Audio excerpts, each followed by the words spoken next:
Good morning.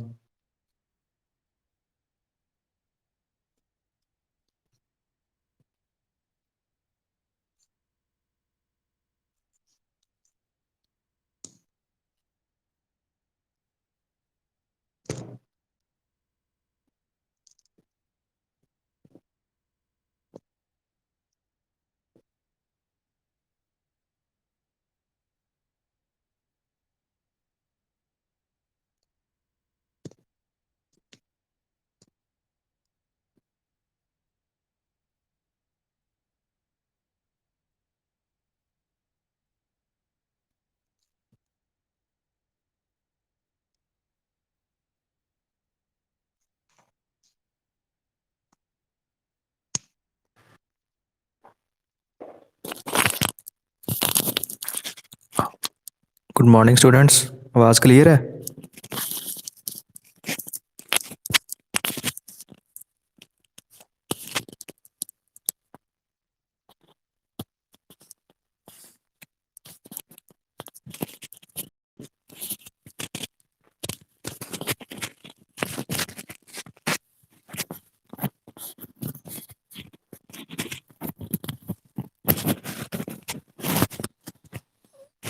Hello.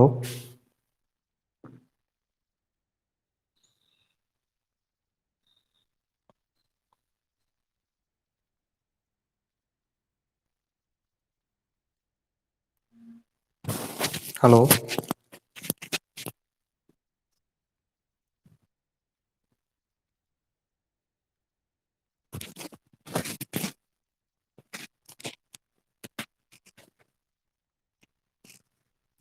Wait students, just a wait.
Hello.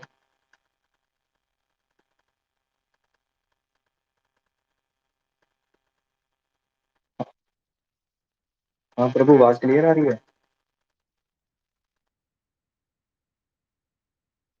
बिल्कुल clear है ना? आज तो कोई दिक्कत नहीं आ रही। आज तो कोई दिक्कत नहीं आ रही। आवाज़ क्लियर है ना आज?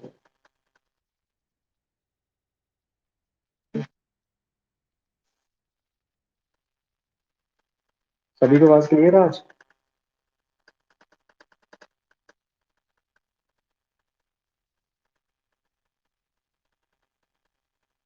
बोलो।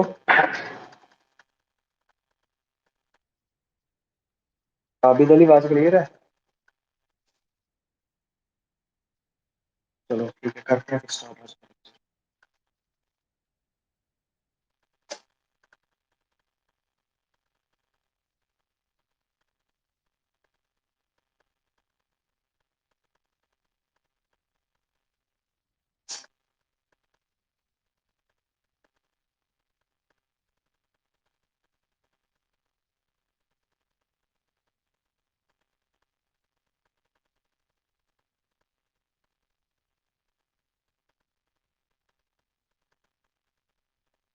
हाँ जी, गुड मॉर्निंग स्टूडेंट्स। आज का जो हमारा टॉपिक है वो है आपका चैप्टर नेक्स्ट जो हम कर रहे हैं, आपके जो इंग्रेडिएंट्स ऑफ कंक्रीट है, ठीक है। तो इसमें है एग्रीगेट, नेक्स्ट टॉपिक आपका एग्रीगेट। हमने पहले सीमेंट का कर लिया था, ठीक है, जो लास्ट लेक्चर की है। तो आज हम कर रहे हैं एग्रीगेट के बारे में। एग्रीगेट क्या है? एग्रीगेट है हमारा बहुत इंपॉर्टेंट वो इंग्रेडिएंट्स है जिससे हम कंक्रीट को बनाते हैं। Aggregate is the most important constituent in the concrete which give body to concrete, reduce shrinkage and occupy 70 to 80% volume of concrete as aggregate। Concrete का 70 से 80% क्या है कंक्रीट में? एग्रीगेट है। तो ये जो आपको क्या है कि याद रखनी है, 70 to 80% क्या है?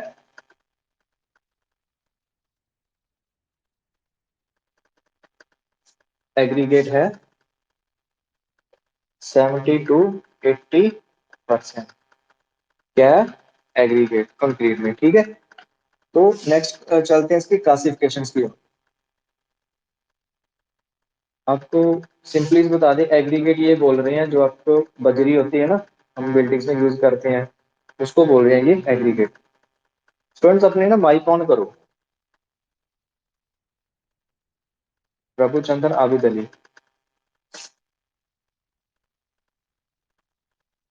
हेलो, आवाज आ रही है? ठीक, अपने माइक ऑन रखो, ठीक है। साथ के साथ आप क्लास में इन्वॉल्व रहो, ठीक है। तो मजा भी आएगा मुझे पढ़ाने में और आपको पढ़ने में, ठीक है। तो ये आपको याद रखना है कि 70 से 80% क्या है इसमें कंक्रीट में? एग्रीगेट है। एग्रीगेट बोल किसको रहे हैं? ये बजरी को, ठीक है। नेक्स्ट आगे इसकी क्लासिफिकेशन। क्लासिफिकेशन क्या है? Number first, on the basis of geological region. मतलब जियोलॉजिकल रीजन है जो इसके, ठीक है। नेचुरली जैसे हो गया, एक तो हो गया ये नेचुरली कि हमें कुदरत की तरफ से मिले हुए हैं, जैसे ये रॉक्स, ठीक है। उसको मतलब क्रश कर करके हम हमारे पास जो एग्रीगेट पहुंचे, ठीक है। Natural aggregate usually derive from natural source by crushing from quarries of igneous sedimentary metamorphic rocks। ये जो igneous sedimentary metamorphic rocks होगी, तो ये आपने लास्ट जो आपका बिल्डिंग मटेरियल का सब्जेक्ट था, ठीक है, उसमें पढ़ा, ठीक है। फॉर एग्जाम्पल ग्रेवल्स और सैंड। ग्रेवल्स या सैंड, तो ये कौन से हो गए? नेचुरल, जो हमें कुदरत की तरफ से मिले हुए हैं। नेक्स्ट आ गया आर्टिफिशियल एग्रीगेट। आर्टिफिशियल कौन से हो गए? मतलब जो आपने देखा है ना कि जो ब्रिक्स होती हैं उनको क्रश करके हम अपनी तरफ से बना लेते हैं, ठीक है। कुछ लाल बजरी बोल देते हैं जिसको, तो वो हो गए artificial. Broken bricks, blast furnace, leads, and synthetic aggregates are artificial aggregates. Broken bricks is known as broken bed suitable for mass concreting, that is foundation। Foundation base में हम यूज करते हैं जो, ठीक है, तो वो हो गए आर्टिफिशियल।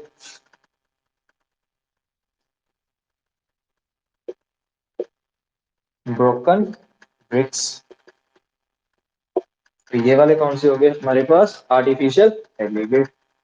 आपकी जो नेक्स्ट क्लासिफिकेशन आ रही है,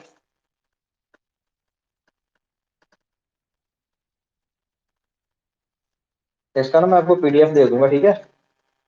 अगर नोट करने बैठ जाओगे तो आपको हो नहीं पाएगा। 24 आवर्स तक ये वीडियो दोबारा भी देख सकते हो।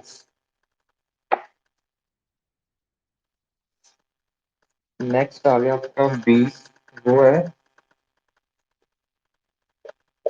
According to science. Number one, coarse aggregate. Coarse aggregate हो गए।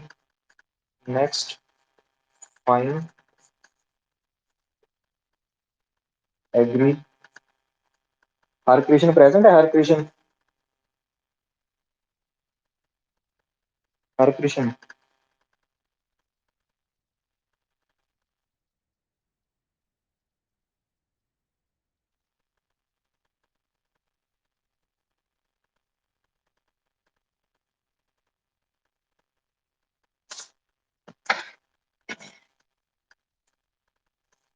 कोर्स एग्रीगेट, कोर्स एग्रीगेट कौन से हो गए? जो रिटेन कर जाए, retain on 4.75 mm sieve. Sieve क्या होगी? छन्नी। और एंड पास थ्रू,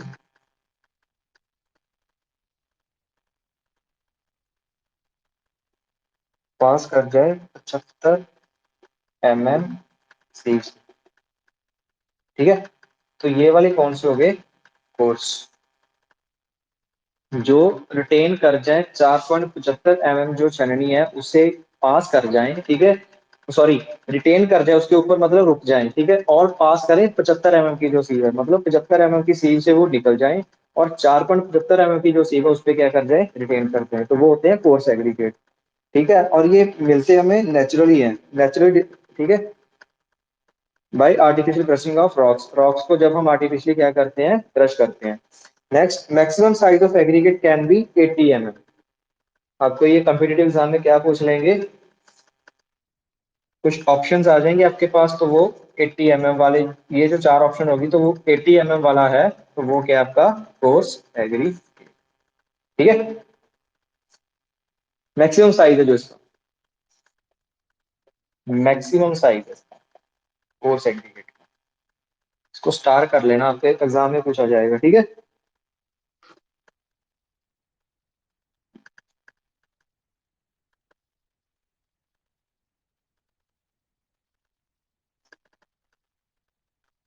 तो ये आपका हो गया कोर्स एग्रीगेट। नेक्स्ट आ गया फाइन। फाइन कौन सा हो गया? जो पास कर रहा है, पास थ्रू 4.75 mm। अब ये बताओ सभी, जो रिटेन कर गया था 4.75 से, ठीक है, तो मतलब ये 75 mm से पास किया होगा, जो इस पे आके इससे पास हो रहा है 4.75 mm से। 4.75 mm से जो पास हो रहा है, क्या वो 75 mm से पास होके आया है? आबिद अली, कॉमन सा क्वेश्चन है यार। Very good.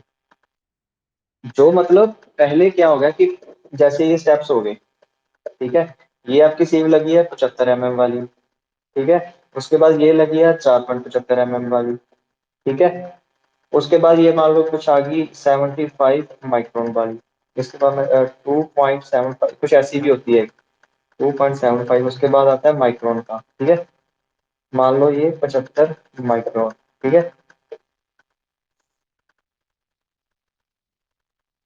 जो मतलब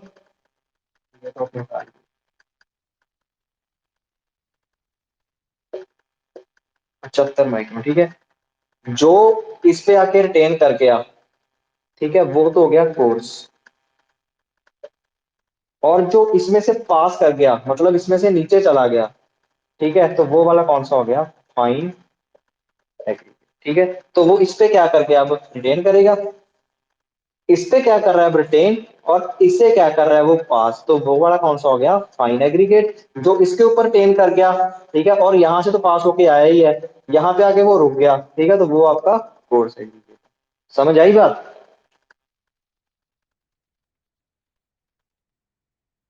समझ आई बात? Very good.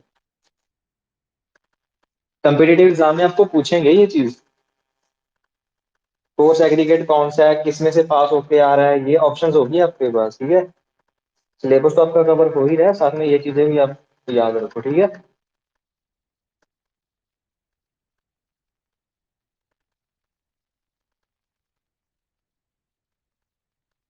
नेक्स्ट आ गया, इसमें ही था वो ऑल इन एग्रीगेट, मतलब जिसमें सभी तरह के वो एग्रीगेट आ जाए, मतलब ये वाला जो आपका 75 mm से पास होके आया, 4.75 वाला भी हो गया, ठीक है, और 0.75 माइक्रोन इसको बोल दिया, ठीक है, ये माइक्रोन बोल दिया, ठीक है, ये वाला हो गया, ये सारे जितने भी चाहे वो पास हो गए चाहे वो रिटेन कर रहे हैं, जो सारे एग्रीगेट हैं, ठीक है, तो वो आ गए ऑल, ऑल इन एग्रीगेट। आपको मेन दो ही याद रखने हैं, फोर्स और फाइन।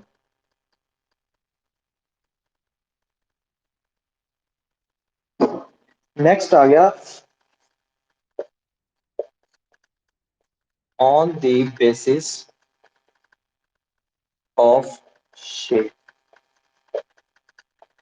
ये आपका आ गया नंबर थर्ड या सी। ये वाला कौन सा हो गया? राउंडेड। एक तो आ गया इसमें शेप में राउंडेड, मतलब गोल। राउंडेड एग्रीगेट मतलब गोल। Next angular. अब मुझे इसे एक्सप्लेन करने की जरूरत तो है नहीं है, यह है, बोलो।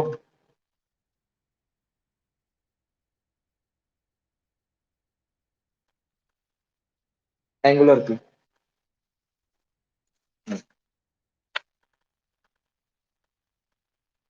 करेंगे आगे।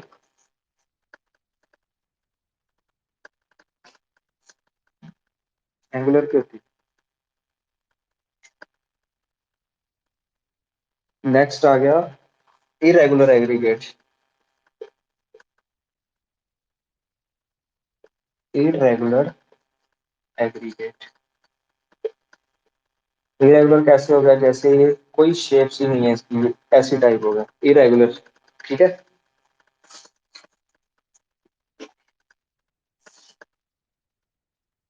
कुछ चीजें आपको याद रखने वाली, ठीक है, आगे जाके काम भी आएंगी आपके वो एग्जाम्स में।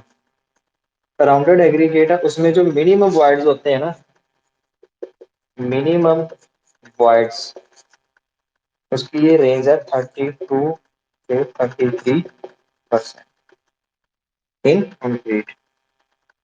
Minimum ratio surface.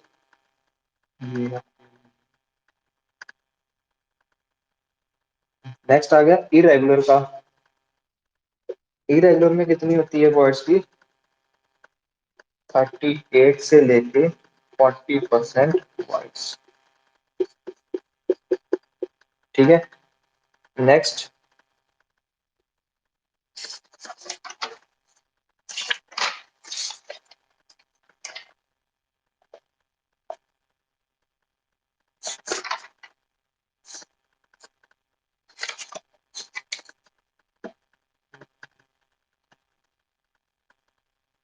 Sorry, angular में आ रहे हैं आपके 38 से लेके 40 तक, और जो इरेगुलर है उसमें आ रहे हैं 35 से लेके 38% तक। ये चीजें आपको बहुत कंफ्यूज करेंगी। राउंडेड, उसके बाद इरेगुलर, उसके बाद ये आ गया एंगुलर। इसकी कोई ट्रिक ढूंढते हैं याद रखने की, बताएंगे आपको, ठीक है। वर्ड्स, मिनिमम वर्ड्स होते हैं एग्रीगेट। वर्ड्स, वर्ड्स हो गए कि जैसे लास्ट सेमेस्टर में, अभी तो आपने नहीं पढ़ा होगा, जैसे ही आपको कोई मान लो सैंपल ले लिया, डब्बा है इसमें, हमारे पास क्या है, सारा फिल है, सैंड, सैंड हो गया, सॉइल, ये फिल है, ठीक है। तो ये जो मतलब पॉइंट्स है ना, जैसे सारा तो ये नहीं है कि ये मतलब सारी की सारी सैंड होगी, तो ये जो दो पार्टिकल्स हैं, जैसे ये सैंड के पार्टिकल्स कुछ हो गए, तो ये वाला जो गैप है ना, ये चीजें हैं जो, ये वॉइड्स हैं, इसे बोलते हैं वॉइड्स। इसमें अब क्या होगा कि अगर हमने तो अगर इसमें पानी है तो ठीक है, तो ये जो वॉइड्स हैं वो फिल हो जाएंगे वाटर से। दो तरह की होती है, एक वाटर और एक होता है एयर। ये आपको जब सॉइल का सब्जेक्ट आएगा ना, आपको तब पढ़ोगे आप। ये जो वॉइड्स हैं,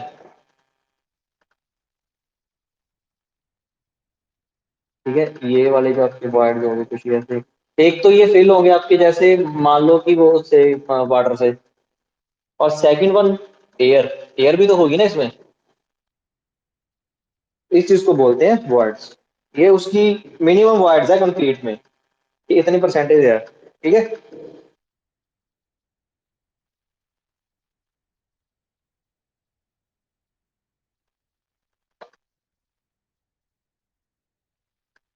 बस इसमें यही था, राउंडेड, एंगुलर, इरेगुलर, एक आपके होते हैं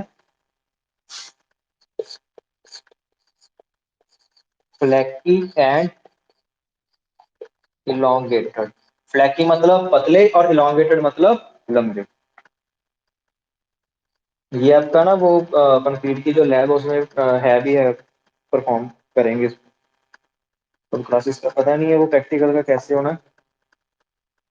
फिलहाल आपकी ये थ्योरी जो चल रही है, ठीक है। इसकी मैं आपको वीडियो सेंड कर दूंगा यूट्यूब से, अगर आप चाहो तो, कि आप घर बैठे उस चीज को देख सकते हो कि इसको परफॉर्म कैसे करते हैं फ्लैकी और इलांगेटेड, क्या चीज होती है। इसकी जो फोटो है, जो उसका इंस्ट्रूमेंट है, कैसे मेजर करते हैं, उसकी मैं फोटो दे दूंगा आपको, जो उसके प्रेटस है, ठीक है।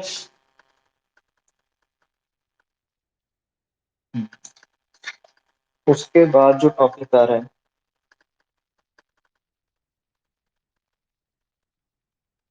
ये तो चलो आपकी क्लासिफिकेशन तो होगी complete on the basis of size shape, ठीक है। नेचुरल आर्टिफिशियल वाली ये सारी आपको एक बार पीडीएफ जो दे दूंगा तो रीड जरूर कर लेनी है इसको, ठीक है। और इनकी जो ये रेशो है मिनिमम वाइड्स वाली, ये भी आपको याद रखनी है। आर्टिफिशियल आवाज क्लियर है ना, जो उस दिन से ही।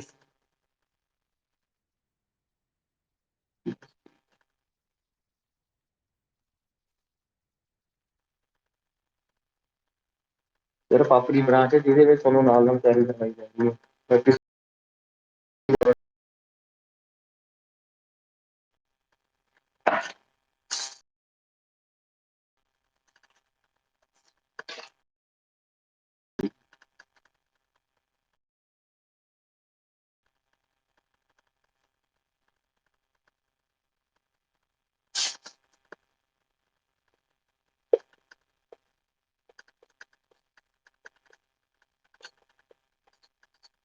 Statistics of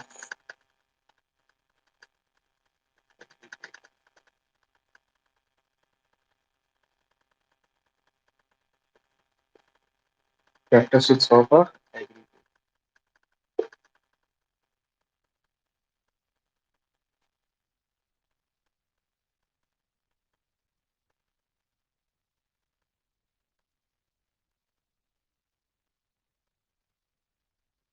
वीडियो क्वालिटी सही आ रही है।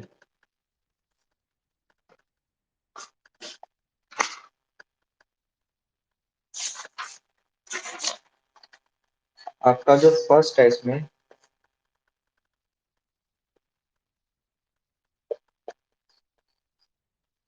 Particle size and shape,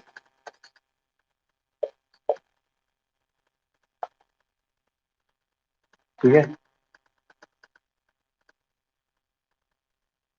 number one तो एक तो क्या होना चाहिए, angular shape is the best. Angular shape क्या है, बेस्ट है। Angular shape is best. और जो इसका साइज है वो प्रॉपर होना चाहिए, ठीक है। जैसा भी आप एग्रीगेट यूज कर रहे हो ना, एज पर डिजाइन उसमें लिखा आएगा कि आपके जो एग्रीगेट है उसका ऐसी शेप होनी चाहिए और इतने माइक्रोन से वो पास होना चाहिए, ठीक है। तो वो डिपेंड करता है बकेट डिजाइन के ऊपर कि आपका वो जो स्ट्रक्चर है, आपको कैसा एग्रीगेट का जो साइज है वो कितना चाहिए आपको, ठीक है। तो वो क्या होना चाहिए, प्रॉपर साइज होना चाहिए, ठीक है। नेक्स्ट आ गया टेक्सचर,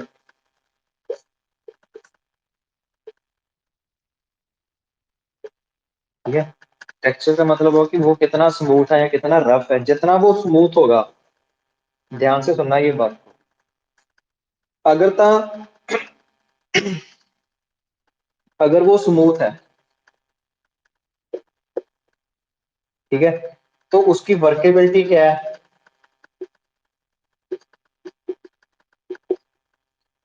ज्यादा है।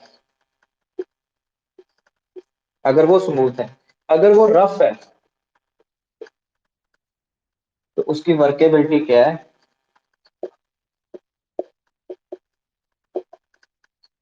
कम है। अब वर्केबिलिटी क्या होती है, मतलब उसको क्या करना है हमने, तैयार, प्रिपेयर करना है उसको, तैयार करना उतना ही कि अगर जितना वो स्मूथ है, वर्केबिलिटी ज्यादा है, मतलब उसको जो हम कंक्रीट तैयार कर रहे हैं उसे बनाना क्या है, इजी है। अगर उसका वो रफ है टेक्सचर, मतलब कुछ ऐसी शेप का है, ठीक है, तो यहाँ पे वो थोड़ा सा रफली सा एरिया आ गया, ठीक है, इसकी बॉन्डिंग तो जरूर अच्छी होगी, बॉन्डिंग तो इसकी जरूर अच्छी होगी, बट इसे वो वर्केबिलिटी वो क्या होगी, इसकी कम होगी, मतलब इसको तैयार करना भी कितना है, मुश्किल है।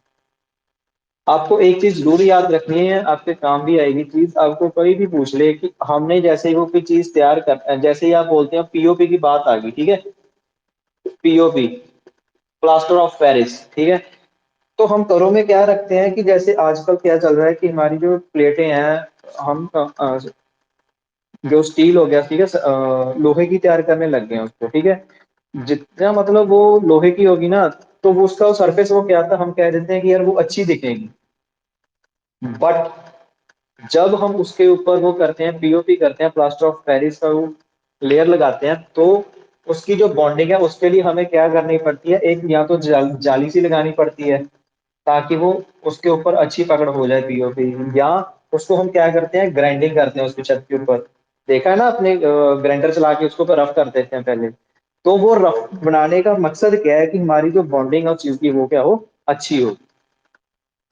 जो स्टेयर्स है आजकल, उसके ऊपर भी जैसे ये स्टेयर्स होगी, ठीक है, इसके ऊपर मान लो अपने मार्बल लगाना है, तो ये इसका जो सरफेस है ना वो क्या होना चाहिए, रफ होना चाहिए, वो क्यों, इसमें काम मेहनत तो जरूर लग रही है, वर्केबिलिटी तो इसकी जरूर वो कम आ रही है, ठीक है, बट जो आपकी ये बॉन्डिंग बन रही है ना, तो वो भी क्या हो रही है, अच्छी बन रही है, जो आप सीमेंट यूज कर रहे हो, एग्रीगेट यूज कर रहे हो, कंक्रीट यूज कर रहे हो, ठीक है, समझ आई बात, बोलो यार।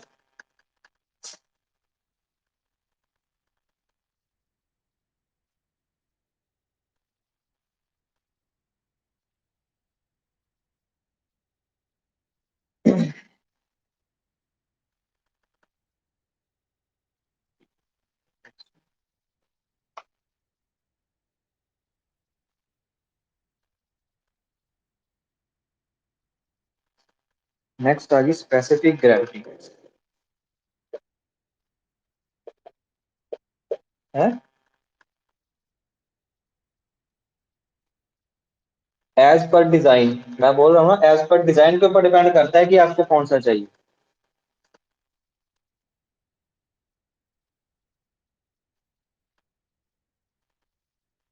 कौन सी है, ये चीज नहीं होती हर किसी में, ये चीज नहीं होती, चीज मतलब जैसे ये कोई बिल्डिंग आ गई यार, मान लो, ठीक है, वो आपका जो डिजाइन करेगा ना इस बिल्डिंग को, डिजाइनर आपका, वो बताएगा कि आपको कोरस चाहिए या फाइन चाहिए, ये डिजाइन ये बताएगा, फिर हम देखेंगे अगर उसको कोरस चाहिए तो वो कितना बोल रहा है, 4.75 वाला बोल रहा है, ये रेशियो मतलब एक स्टैंडर्ड वो बने हुए टेबल है एक, ठीक है, तो वो आपको जो टेबल है मैं आपको दे भी दूंगा, ठीक है, तो उससे हमें पता चल जाएगा कि उसको कोरस चाहिए तो कितने साइज का चाहिए, अगर उसे फाइन बोल रहा है तो फाइन वो बताएगा कि आपको फाइन चाहिए तो कितना चाहिए। हाँ,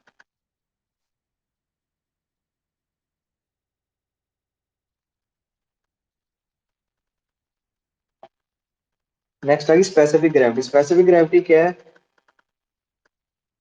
मेन हमें कंक्रीट क्यों चाहिए, क्यों, स्ट्रेंथ चाहिए, स्ट्रेंथ के लिए हम कंक्रीट यूज कर रहे हैं, जितनी स्पेसिफिक ग्रेविटी ज्यादा होगी, जितनी स्पेसिफिक ग्रेविटी ज्यादा होगी, मतलब डेंसिटी ज्यादा होगी, ठीक है, डेंसिटी ज्यादा है, हमारा जो कंक्रीट है वो डेंस ज्यादा है, तो मतलब उसकी स्ट्रेंथ भी क्या है, समझ आई बात, तो ये कैरेक्टरिस्टिक्स है आपका स्पेसिफिक ग्रेविटी का, स्पेसिफिक ग्रेविटी क्या है, मतलब डेंसिटी ऑफ स्टोन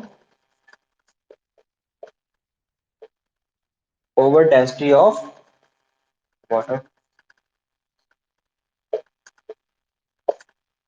ठीक है, तो ये आपका स्पेसिफिक ग्रेविटी का कैरेक्टरिस्टिक, समझ आ गया।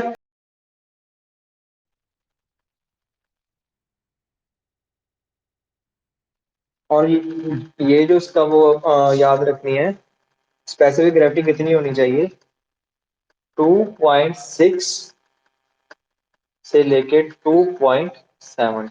ये जो आपको मैं स्टैंडर्ड्स बता रहा हूँ ना, तो ये एग्जाम में पूछे गए हैं। ये आपको जो नोट्स है, ये कम्पिटेटिव एग्जाम वाले नोट्स से करवा रहा हूँ आपको, आपका सिलेबस तो कवर हो ही रहा है, बट आपको ये चीजें भी सीखने को मिलती हैं। तो इसको स्टार करके लिख लेनी है चीजें, जैसे जैसे नोट्स बना रहे हो आप। ठीक है।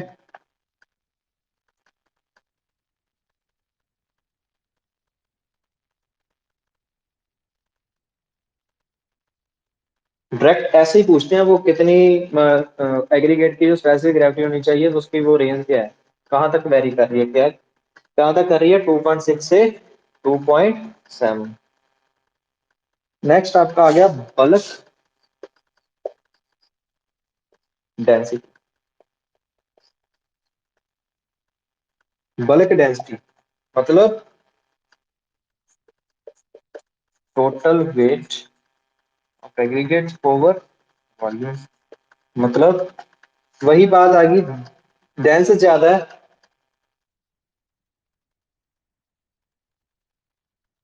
जितना डेंस ज्यादा है, ठीक है, तो उसकी स्ट्रेंथ भी क्या है, ज्यादा है। ये आपको हो गया bulk density. Bulk density of aggregate depend upon their package, particle size, shape and particle shape and size grading वर्षन। वही बात आ गई, ठीक है, कि जितने वो अच्छे से पैक हुए पड़े हैं, जैसे ये, ठीक है, ये चीज आ गई आपकी। ये आपके एग्रीगेट से मान लो क्या है ही, जितने अच्छे से पैक्ड है ये, तो उतनी क्या है, इसकी स्ट्रेंथ ज्यादा होगी। ठीक है, एक तो होगी ये चीज, और ये आपके कुछ ऐसे बड़े हुए हैं,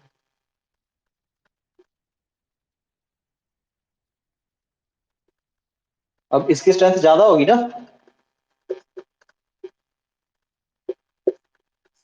इसकी जो स्ट्रेंथ है वो क्या होगी, समझ आई बात। माइक ऑन रखो यार।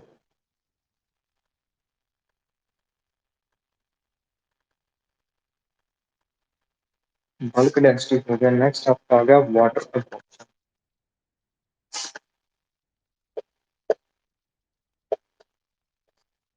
Water absorption।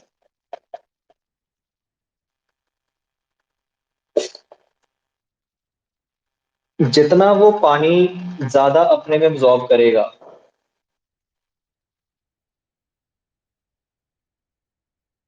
वाटर, जितना वाटर ज्यादा एब्जॉर्ब करेगा, तो उसकी क्वालिटी है जो कैसी होगी, अच्छी होगी या बुरी होगी, अगर ज्यादा एब्जॉर्ब कर रहा है आपका एग्रीगेट पानी, बताइए।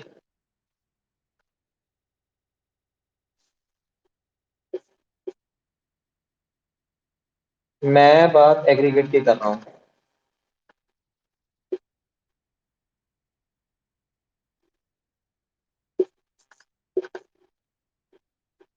एग्रीगेट है आपका, ठीक है, जैसे ये कोई आपके एग्रीगेट्स पड़े हुए हैं, ठीक है, अगर ये पानी ज्यादा सोख रहा है अपने अंदर, तो ये अच्छी क्वालिटी का है या बुरी क्वालिटी का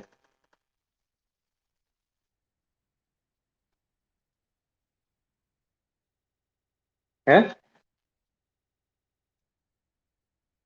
अच्छी क्वालिटी है, वेरी गुड, बुरी क्वालिटी का है, क्योंकि अगर वो जितना, मतलब बात क्रोजन की नहीं है, जो मैं अभी बता रहा हूँ वो देखो। वाटर अब्जॉर्प्शन का मतलब क्या आ रहा है कि क्वालिटी उसकी बैड है, क्यों, अगर ये गुड है तो मैं इसका रीजन बताता हूँ आपको, ठीक है। अगर ये पानी ज्यादा सूख रहा है, मतलब इसमें क्या है, वॉइड्स है, ठीक है। ये वेट वेट ये जो आपके वॉइड्स हैं, ठीक है, मतलब जो आपका वाटर अब्सॉर्ब कर रहा है, तो इस जगह पे पानी जा रहा है, ठीक है। तो इसकी जो क्वालिटी है वो बुरी, मतलब बैड तो होनी ही होनी है, क्योंकि इसकी जो स्ट्रेंथ है वो कम हो जाएगी फिर। समझ आई बात? हमें क्या चाहिए? स्ट्रेंथ चाहिए। स्ट्रेंथ ज्यादा किसमें आ गया? अगर वो अच्छे से प्रॉपरली पैक्ड है। अब इसमें कोई वॉइड्स ही नहीं है, अगर है तो बहुत कम है, ठीक है। पानी अब्सॉर्ब कम कर रहा है, मतलब ये इसकी जो स्ट्रेंथ है वो क्या है? ज्यादा ज्यादा डेंस है ये। समझ आई बात? ये आपका कैरेक्टरिस्टिक्स हो गया वाटर फ्लोक्शन वाला।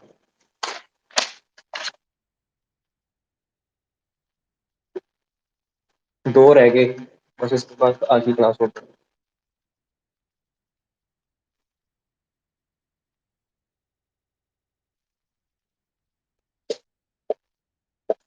बल्किंग ऑफ, ये आपको मैं एग्जांपल लेके समझाता हूँ कि हमें साइड के ऊपर जैसे एक ट्रक आ गया सैंड का, मान लो, ठीक है, सैंड का ट्रक आ गया।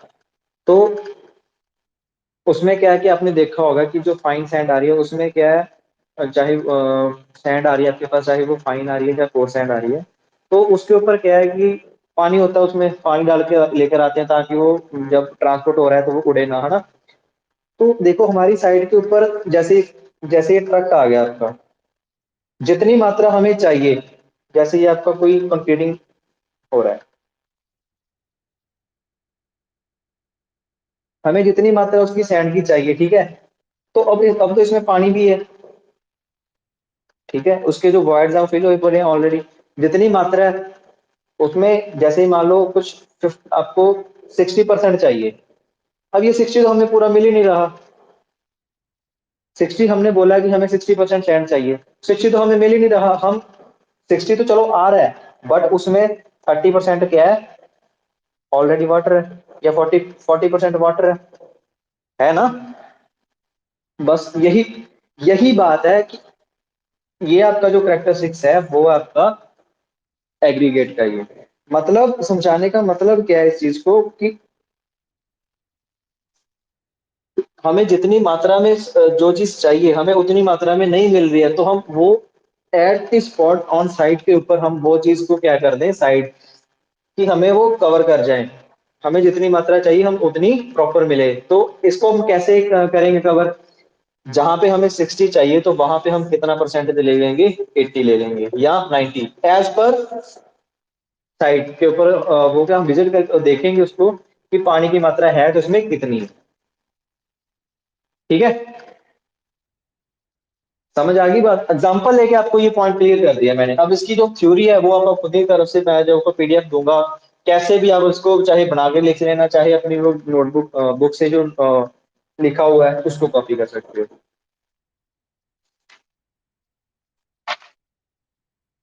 नेक्स्ट आगे, illustrious material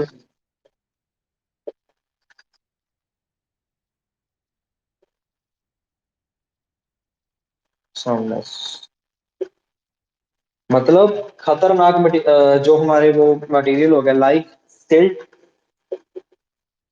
या क्ले। अगर हमारे एग्रीगेट में जो कंक्रीट तैयार कर रहे हो आप, ठीक है, अगर उसमें आपकी ये सिल्ट आ रही है या क्ले आ रही है, तो ये उसकी जो सीमेंट की और एग्रीगेट की बॉन्डिंग अच्छे से नहीं बनने देगी, अगर इसमें ये सिल्ट या क्ले आ रही है।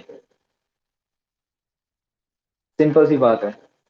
वो क्या हो गया? डिलाटेरियस मटेरियल साउंडनेस। अब कंक्रीट बनता किस किस चीज से है बोलो? क्या क्या होता है इसमें कंक्रीट में? हम्म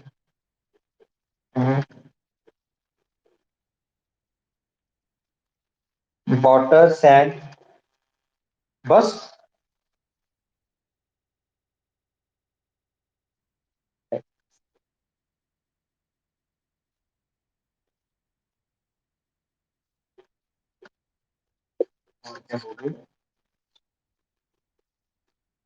अगर आपसे पूछ लिया कंक्रीट किस किस इंग्रेडिएंट से बनता है, अगर आपने उसमें ये एग्रीगेट नहीं ना लिखा तो ये आपके सारे क्या हो जाएंगे, गलत हो जाएंगे। अगर ये एग्रीगेट रह गया, एग्रीगेट आएगा तो कंक्रीट बनेगा, वरना ये जो चीजों का आप पेस्ट तैयार कर रहे हो तो ये आपका है, क्या चीज है, मोटा। अगर इस चीज में हमने वो स्टील डाल दिया तो ये क्या क्या बन गया फिर ये सारा, वाटर, मेरी बात सुनो, वाटर भी है, सैंड भी है, सीमेंट भी है, एग्रीगेट भी है, मिक्सचर भी है और स्टील भी है, तो ये कौन सा वर्क हो गया, क्या की बन गया।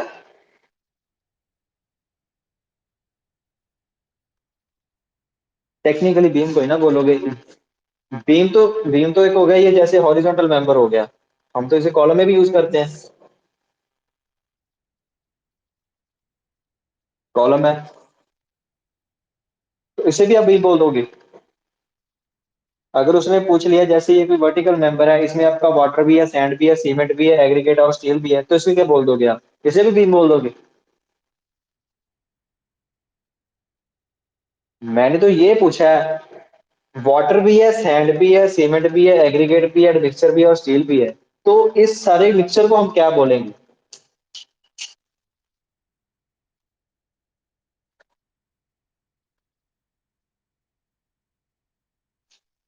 निकम्मो, कौन बोल रहा है ये?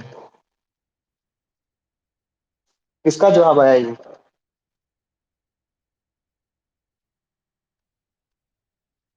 निकम्मे लड़के हो, निकम्मे लड़के, ध्यान से देख लो।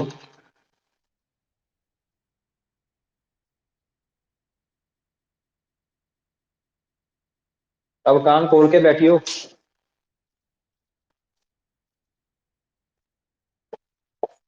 पहले आ गया मोर्टार,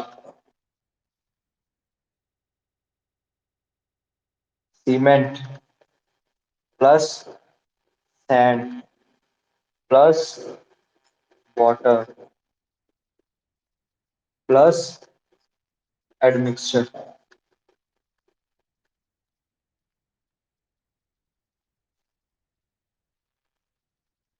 नेक्स्ट आ गया आपका कंक्रीट, बाकी सारा सेम, प्लस इसमें क्या हो गया, एग्रीगेट,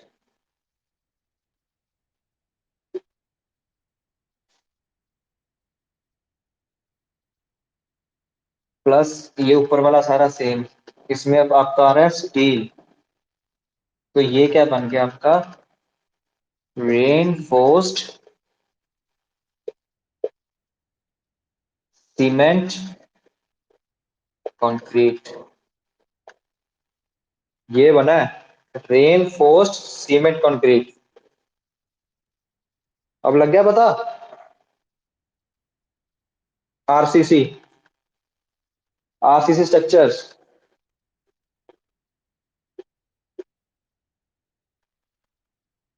वॉल्स में कब यूज कर लिया,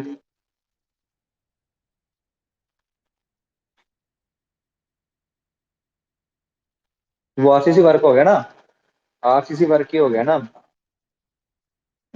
वो अलग अलग मेथड है उसके, जो आपका वो स्ट्रक्चर है, डिजाइनर है आपका, चाहे वो मैसन है, उसका अलग अलग वो है कि वो कैसे डिजाइन कर रहा है, किस चीज को, कौन सी स्ट्रक्चर बना रहा है। आरसीसी वर्क करते हैं, ये जैसे बीम्स हो गए आपके,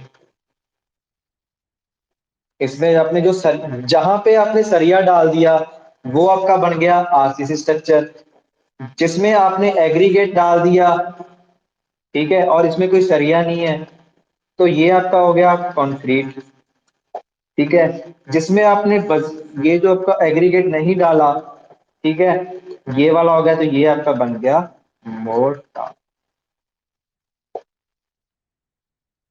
समझ आई?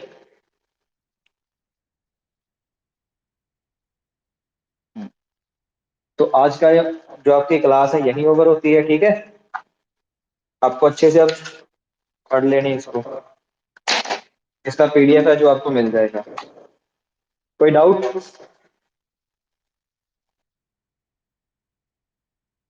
चलो ठीक है फिर, गुड लक।